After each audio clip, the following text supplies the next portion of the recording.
नमस्कार दोस्तों, YouTube channel promotion study class में स्वागत है।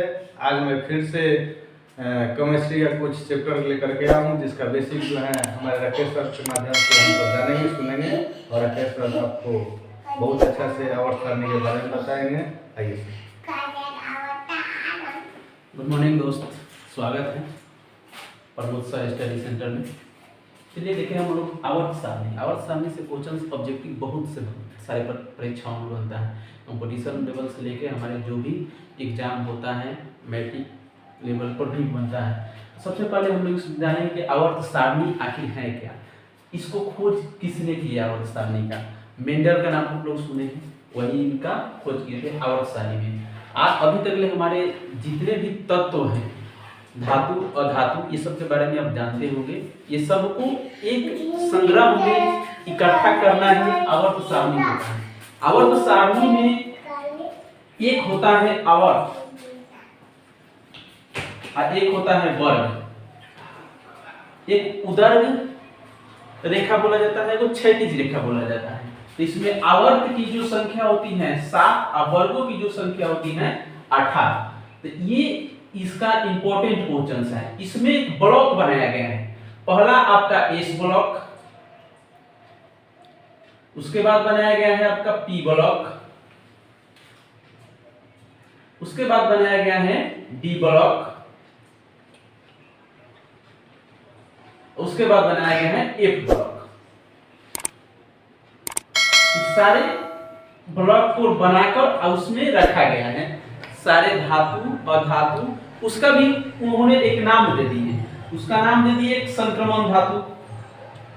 संक्रमण धातु,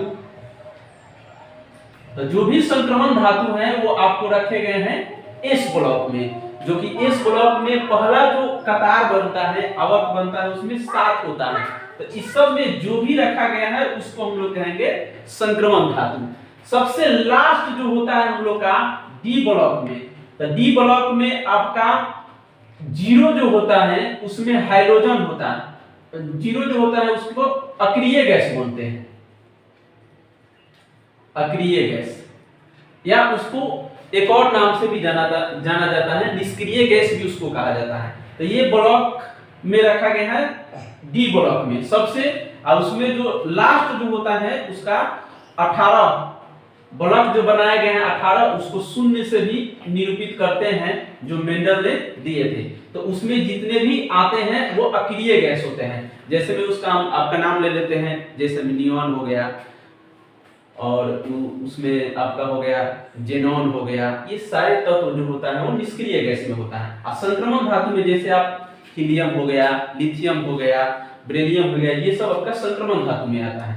तो ये इंपॉर्टेंट है याद करने के लिए। इसमें भी रखा गया है उपधातु को, उपधातु को भी आपका रखा गया है डी ब्लॉक में ही, यानी लास्ट में।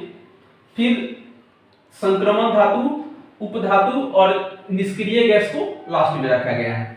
एक और इसको बोला जाता है, इस नाम से भी जाना, संक्रमण धातु को जो प्रथम में रखा गया है उसमें भी 7 कतारें बनाए गए हैं। सातों को सारे तत्व, इसको इसमें जो भी रखा गया है ये धातु तत्व रखा गया है। और इस सब में जो रखा गया है उपधातु और धातु, यानी अधातु को